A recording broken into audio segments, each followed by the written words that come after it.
കൊല്ലം മേയർക്കെതിരെ ഭീഷണി മുഴക്കിയ കേസിലെ പ്രതി പിടിയിൽ. തിരുവനന്തപുരം കരിക്കകം സ്വദേശി അനിൽകുമാറാണ് പിടിയിലായത്. കത്തിയുമായി വധഭീഷണി മുഴക്കി മേയറിന്റെ വീട് അന്വേഷിച്ച് എന്നായിരുന്നു പരാതി.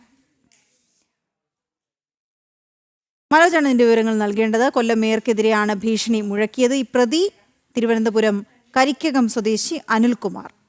കത്തിയുമായി വധഭീഷണി മുഴക്കി മേയറിന്റെ വീട് അന്വേഷിച്ചു എന്നായിരുന്നു പരാതി.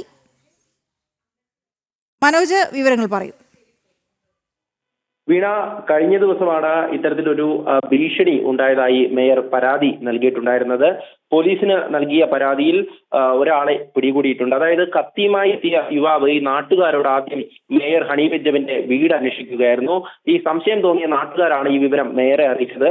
സംഭവം അറിഞ്ഞതോടെ മേയർ പോലീസിന് ഈ വിവരം കൈമാറുകയും CCTV ദൃശ്യങ്ങൾ ശേഖരിച്ച് അന്വേഷണം തുടരുകയും ചെയ്തിരുന്നു.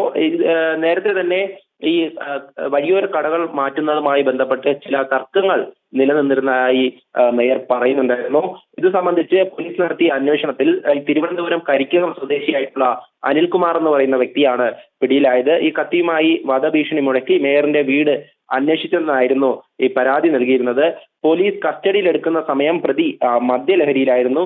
വിശദമായ ചോദ്യം ചെയ്യൽ മാത്രമേ കൂടുതൽ കാര്യങ്ങൾ വ്യക്തമാകൂവെന്ന് പോലീസ് അറിയിച്ചിട്ടുണ്ട്. എന്തായാലും ഇയാൾക്കെതിരെ നിരവധി കേസുകൾ നിലവിലുണ്ട്. വിസ തട്ടിപ്പ് ഉൾപ്പെടെയുള്ള കേസുകളാണ് ഇയാൾക്കെതിരെ ഉള്ളത്. 52 വയസ്സുകാരനാണ് ഈ അനിൽകുമാർ. എന്തായാലും പോലീസ് തുടർ നടപടികൾ സ്വീകരിച്ചു വരികയാണ്.